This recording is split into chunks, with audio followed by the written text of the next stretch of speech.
Haruna was the most beautiful girl in the village. She was gentle and kind, but never good at expressing herself. Yet this kind-hearted girl suddenly chose to take her own life. When the truth was finally revealed, everyone was left with both anger and deep sorrow, because her death was a tragedy that could have been prevented. To mourn their beloved childhood friend, the friends who had once shared unforgettable memories in Yukikage village gathered together once again. Among them was the young detective Hajime. 5 years earlier, Hajime had spent 2 weeks living in Yukikage village. During those brief 14 days, he formed close friendships with Haruna, Fumi, Ayaka, Takumi, Kayashiro, and Miyako. Back then, they buried a time capsule beneath the giant cherry blossom tree at their school. Everyone made a solemn promise that they would reunite exactly 5 years later to dig up the letters and keepsakes that represented their youth and dreams. But 5 years later, when the promised day finally arrived, what awaited Hajime was not laughter and happy reunions,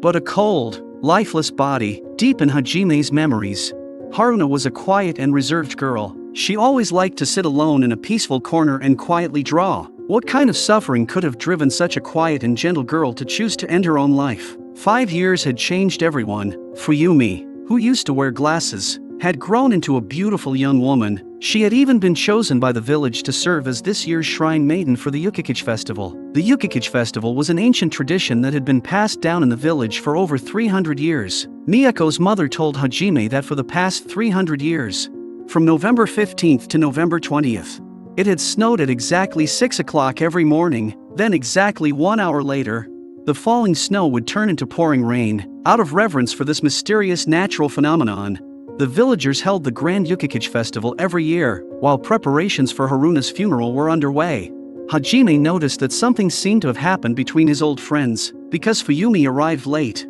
she got into an argument with Kayashiro. When confronted, Fumi explained that she had been delayed because she was searching at home for the matching prayer beads they had all bought together years ago. The prayer beads were souvenirs they had purchased together during their trip, and each of them owned a matching set. The funeral proceeded according to the village's ancient customs. The villagers solemnly placed 3 wooden arrows, known as the arrows of the god who guides the dead, on Haruna's body. The 3 arrows represented the sea god, the mountain god, and the snow god. Together, the 3 deities would guide the deceased soul to a paradise free from suffering. According to tradition, Haruna's body would not be buried immediately. It would remain in the temple's funeral hall for an entire night so that family and friends could pay their final respects. But that very night, something horrifying happened. The following morning, when everyone returned to the funeral hall, they were shocked to discover that Haruna's coffin had been secretly opened. Even more disturbing, the 3 arrows that had been carefully placed across Haruna's chest had completely disappeared. During this time, Hajime and Miyako went to the school to watch Takumi and Naoya practice baseball. Hajime even stepped onto the field to challenge Takumi himself. Afterward, everyone agreed to return to the old cherry blossom tree early the next morning to dig up the time capsule and bid Haruna one final farewell. The next day, just as it had for the past 300 years, snow began falling at exactly 6 o'clock in the morning. But when everyone arrived at the school as planned, they were met with a horrifying sight. Fumi, who was supposed to serve as the shrine maiden that day, had been murdered in the freezing snow. The murder weapon turned out to be one of the 3 missing wooden arrows. After receiving the report, the police quickly arrived at the scene. By then, an hour had already passed, and as always, the snow had turned into heavy rain. Much of the evidence at the scene had been completely washed away. After their investigation, the police concluded that Fumi had taken her own life, because in the snow at the crime scene, they found only a single set of Fumi's footprints, with no one else's footprints anywhere nearby. Hajime naturally disagreed with the police's conclusion. He pointed out that Fumi had absolutely no reason to commit suicide. Just the day before, she had happily shown everyone her shrine maiden outfit. How could someone who was looking forward to the future possibly choose to end her own life? Determined to uncover the truth, Hajime and Miyako began investigating the case. They visited both Fumi's mother and Haruna's mother. Fumi's mother revealed that after Haruna's suicide, Fumi had often seemed extremely remorseful and terrified at home, as though she were hiding a terrible secret. Hajime immediately concluded that Fumi's death had to be directly connected to Haruna's suicide. The two then went to Haruna's house. At the entrance, they ran into Naoya. From Haruna's mother, Hajime learned a very important name he had never heard before. It was Haruna's biological father Kindaichi. Haruna's mother told them that she had divorced Kindaichi when Haruna was still very young. The two had never spoken again after that. However, Haruna had secretly continued exchanging letters with her father behind her mother's back. More importantly, before she died, Haruna had left behind a suicide note addressed to her father. Written in the note was a strange sentence. It was once the color of happiness, yet it became the color that could never be forgiven. Afterward, Haruna's mother revealed another important detail to Hajime. She said Kayashiro had also asked to read Haruna's suicide note. Naoya suddenly remembered seeing the name Kindaichi in the guest book at Haruna's funeral, but Haruna's mother insisted that Kindaichi never showed up during the funeral. She had even tried calling him several times, but he never answered. The mystery only grew deeper. If Kindaichi had never attended the funeral, then who wrote his name in the guest book? And why was Kayashiro so interested in Haruna's suicide note?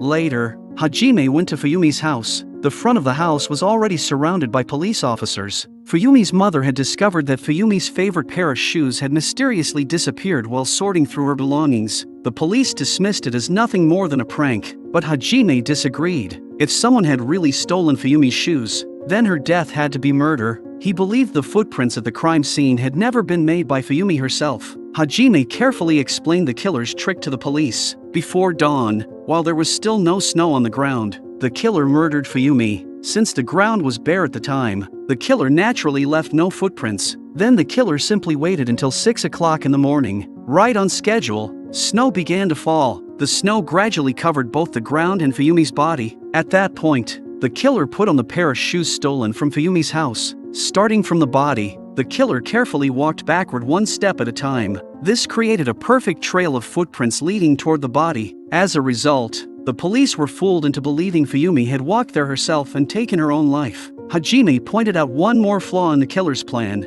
An hour later, heavy rain would wash away every footprint. Since the footprints were meant to mislead the investigation, someone had to discover the body before the rain began. But how could the killer guarantee that someone would come to this isolated part of the school within that single hour? There was only one answer. The group of childhood friends had already agreed to meet there that morning to dig up the time capsule, which meant the person who murdered Fuyumi and stole her shoes had to be one of them. While looking through Fuyumi's funeral guest book, Naoya found the name Kindaichi once again. Haruna's father had skipped his own daughter's funeral, yet somehow he had appeared at Fuyumi's funeral instead. This strange thing sent chills down everyone's spine. Hajime and Miyako immediately searched through the crowd for the mysterious man, but he was nowhere to be found. The next day, everyone attended Fuyumi's funeral, but neither Kayashiro nor Ayaka showed up. Not long afterward, Kayashiro came rushing in on his bicycle. He shouted that Ayaka had been murdered. According to the police's preliminary investigation, Ayaka had been killed inside the abandoned tennis club storage room. The murder weapon was once again one of the 3 missing sacred arrows. The police quickly took Kayashiro into custody as the prime suspect. Based on their timeline, Kayashiro had left his workplace at around 5:50 that morning, the day Fuyumi was killed. It only took about 20 minutes to ride from the harbor to the school. Yet Kayashiro did not appear on the school grounds until 6:20. The police concluded that he had used those missing 10 minutes to murder Fuyumi and stage the crime scene. But Hajime completely rejected that theory. He pointed out that even riding at full speed, it would still take at least 20 minutes to reach the school. That meant the earliest Kayashiro could have arrived was 6:10, but the snow had already started falling at exactly 6 o'clock. There was no way he could have staged the footprints after that. The police had no answer to Hajime's reasoning. They had no choice but to release Kayashiro. After clearing Kayashiro's name, Hajime decided to investigate the mysterious Kindaichi instead. Together with Miyako, he visited Haruna's mother once again. They asked her about the signature left in the funeral guest book. Just then, a regular customer walked into the restaurant. Haruna's mother pointed at him and explained that his name was also Kindaichi. It turned out that Kindaichi was a very common surname in the village. The man who had signed both funeral guest books was simply this villager, who had attended the funerals out of respect for his neighbors. Once again, the investigation reached a dead end, but Hajime refused to give up. He decided to approach the case from a different angle. This time, he focused on Ayaka's murder scene. Inside the abandoned tennis club storage room, the police found a shopping bag containing a brand new light bulb. The clear tape sealing the bag was still completely intact, which proved that no one had ever opened it. At that moment, Hajime suddenly remembered something.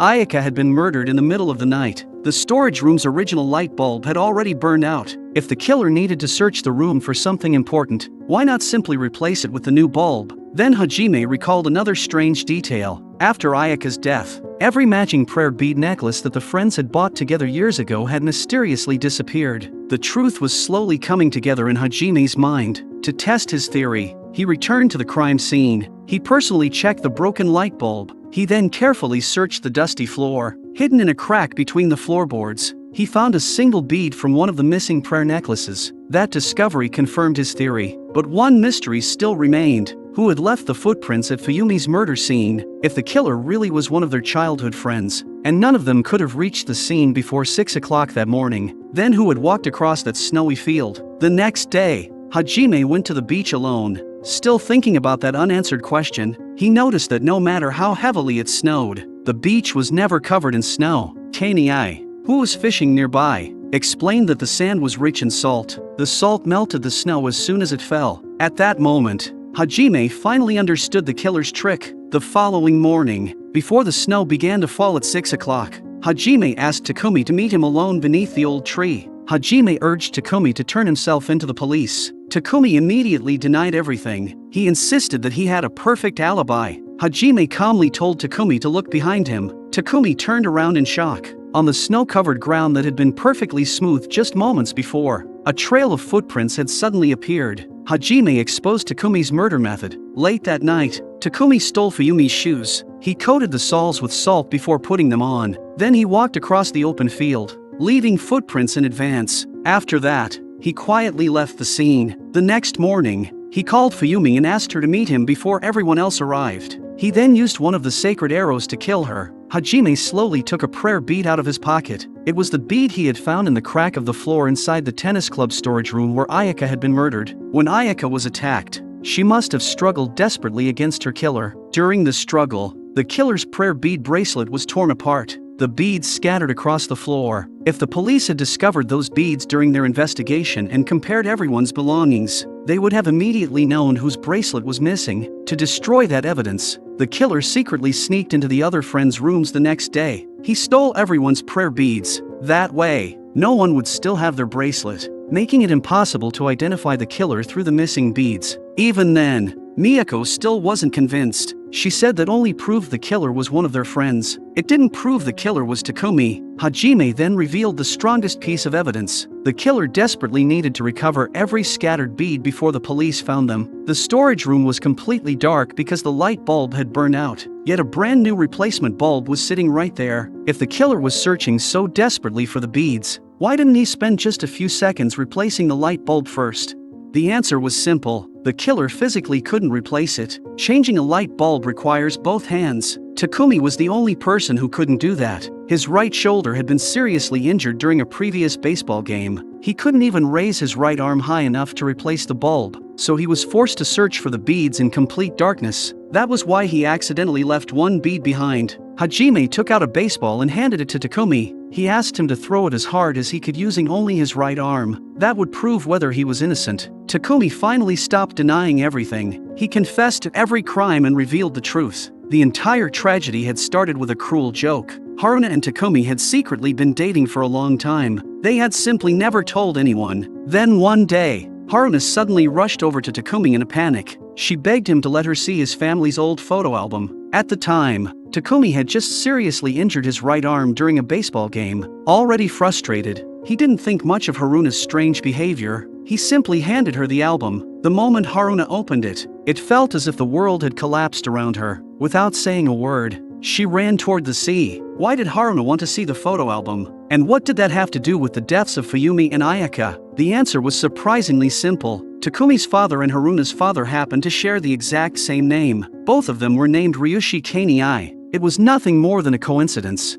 But Fuyumi, who had always been jealous of Haruna and secretly loved Takumi, used that coincidence to tell a devastating lie. Together with Ayaka, she convinced Haruna that Takumi's father was actually her own father. They told her that she and Takumi were biological brother and sister. For someone as emotionally fragile as Haruna, the lie completely shattered her. She rushed to Takumi's house to search the family photo album. She desperately hoped to find proof that the story wasn't true. However, the very first page of the album showed a photo of Haruna's father and Takumi when they were children. At that moment, Haruna completely broke down. She never imagined that the boy she loved so deeply was actually her own biological brother. That was the true meaning behind the final words she left behind. What should have been a joyful color had become a color that could never be forgiven. Haruna didn't know how to face the boy she loved, Takumi. In the end, she chose death as her only escape. But in reality, that photograph was nothing more than an ordinary picture. Haruna's father had once lived next door to Takumi's family for a short time, and the photo was simply taken casually back then. Yet this ridiculous misunderstanding, combined with the malicious lies of Fumi and Ayaka, ended up driving an innocent girl to her death. When Takumi learned the full truth, he naturally believed that the ones responsible for Haruna's death were Fumi and Ayaka, who had spread the rumors. So he stole the 3 arrows from Haruna's coffin. 2 of them were meant to kill Fumi and Ayaka, and the last one was for himself. After saying this, Takumi prepared to end his own life with the arrow, but Naoya threw a baseball at the critical moment, knocking the arrow out of his hand, and everything came to an end. The next day, Hajime and the remaining friends dug up the time capsule that held their memories of youth. Inside, Kayashiro had placed a cassette tape of his own music. On the cover, there was a message confessing his feelings to Haruna. It turned out he had also loved Haruna in silence all along. That explained why he had wanted to see her suicide note. At the end of the story, Miyuki suddenly appeared to surprise Hajime. She had come to take him home. The train slowly started moving. Just then, a middle-aged man sat down beside Hajime. He was Kaniai, Haruna's father, who had never appeared until now, because the journey was too far. He never managed to see his daughter one last time, not even her funeral. He took out a carefully preserved painting and softly told Hajime that it was a drawing Haruna had sent him before her death. The boy, deep in thought in the painting, was Hajime. Hajime looked at himself in the picture, and his eyes slowly welled up. In that moment, it felt as if time had rewound to 5 years ago. Back to that quiet winter, Haruna was still sitting quietly in the corner, drawing their carefree youth with her brush. But time, after all, is like this roaring train. It keeps moving forward, and there is no way to go back.